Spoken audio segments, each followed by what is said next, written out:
Eat. Sarap eat. Oh, yun ang wag mong gagawin. Nakulong pala. Sarap Wag eat. gagawin. Oo. Delikado yan. Ibabalikan namin ni Brother dyan. Babalik ka namin. Dapat kailangan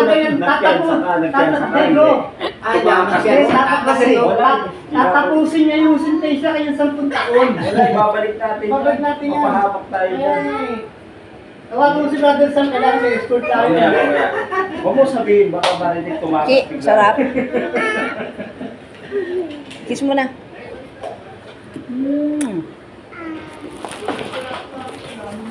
Hindi, uwi ko naman to. Ano yan, Pastor? Ang ganisa ni Brother Cesar, galing Baguio. Wow!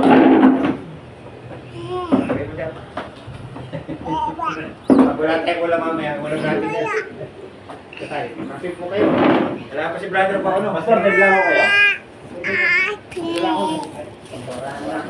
Naglaho na kayo? Kaya na. Sige, pag magalitan kami papa, mag-share. Kilala mo yan? Okay, Arky. Hindi mo na kilala yan? Doon nakalipat na Sige. to, baka nagka-amnesia to doon sa ano, sa kulungan.